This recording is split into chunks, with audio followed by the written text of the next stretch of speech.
आशीष, कौन सा शेयर चुना है आपने, किस सेक्टर का है और क्यों?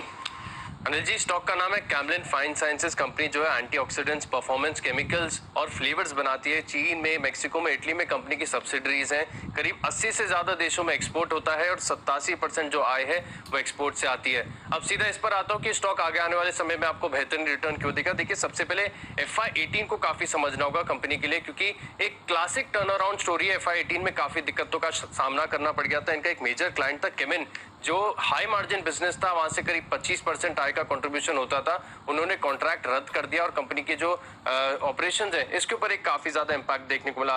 लेकिन अब अगर आप देखें तो कंपनी ने अपने आप को पूरी तरीके से टर्न अराउंड कर दिया, क्योंकि अब अगर आप टॉप 10 क्लाइंट्स को भी अगर आप देखें तो आय में केवल 35% का योगदान देते हैं।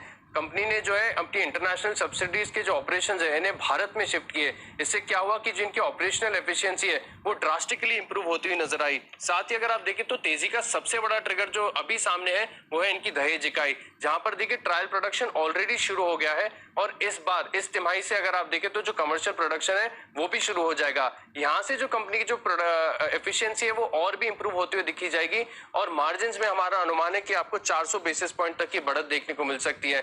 देखिए, क्लासिक टर्न अराउंड स्टोरी है, मैं आपको इससे पहले भी बताया, लेकिन इस स्टोरी को जो है वो नंबर्स काफी ज्यादा सपोर्ट करे, क्योंकि 3 साल ऑपरेटिंग कैश फ्लोज अगर आप देखें तो नेगेटिव रहे थे, लेकिन अब फाइनली कैश फ्लोज जो है पॉजिटिव होते हुए नजर आ रहे हैं। और मुनाफे और मार्जिन के आंकड़े में आप देखें कि कितना ड्रास्टिक इंप्रूवमेंट देखने को मिला।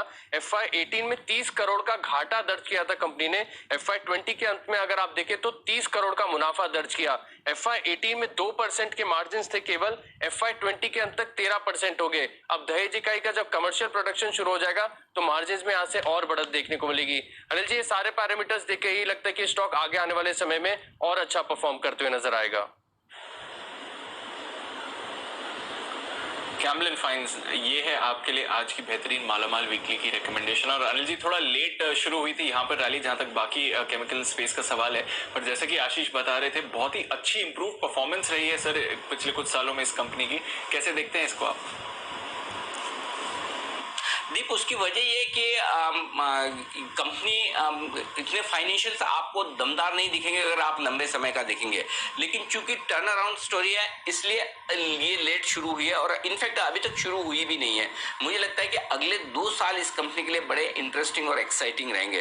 पहली चीज तो ये कि जो बड़ा एक्सपेंशन प्लान कंपनी ने किया है उसका बड़ा फायदा मिलेगा और इस एक्सपेंशन प्लान का फायदा ये होगा दीप के जो कुछ भी इनकी रॉ मटेरियल पर निर्भरता थी कि इंपोर्ट करना पड़ेगा और वो महंगा इंपोर्ट होता था और उस महंगे इंपोर्ट की वजह से इनको प्रॉफिट बनाने में मुश्किल हो रही थी। अब ये जो नया एक्सपेंशन प्लान आया दहेज में, जो गुजरात में एक प्लांट है, वहां पर जो एक्सपेंशन प्लान आया उसका फायदा कंपनी को मिल जाएगा। तो सबसे बड़ी चीज मेरे ख्याल से 3 से 4% इनका मार्जिन एक्सपेंशन, यानी कि मार्जिन बेहतर उसी एक्सपेंशन की वजह से होंगे। तो पहला तो मार्जिन बढ़ेंगे और दूसरा जाहिर सी बात है कि जब कंपनियों की ग्रोथ कब होती है, जब वो एक्सपेंशन करते हैं तो आपकी सेल्स और प्रॉफिट में ग्रोथ होगी, तो वो ग्रोथ भी आएगी। तो एक्सपेंशन प्लान लगभग कंप्लीट हो चुका है और अब उसका इंपैक्ट आपको फाइनेंशियल में आना शुरू होता हुआ दिखेगा। तो अगले 2 साल इस लिहाज से बहुत ही बेहतरीन रहेंगे इस कंपनी के लिए। पहली चीज तो ये होगी।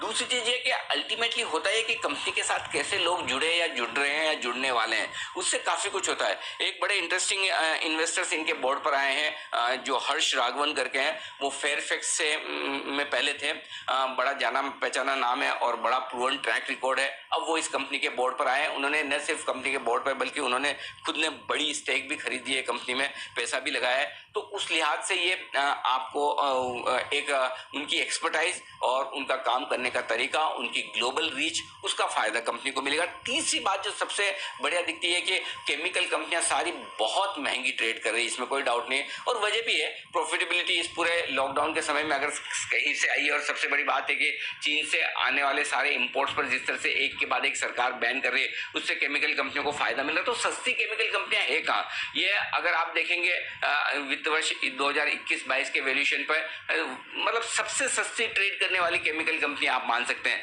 तो यहां से खोने के लिए कम है, नहीं के बराबर है। और री रेटिंग एक्सपेंशन प्लान के बाद जब लोगों की नजर पड़ेगी, प्रॉफिट आना शुरू होगा, तो स्टॉक की री रेटिंग होने की संभावना है। 3 बड़े फैक्टर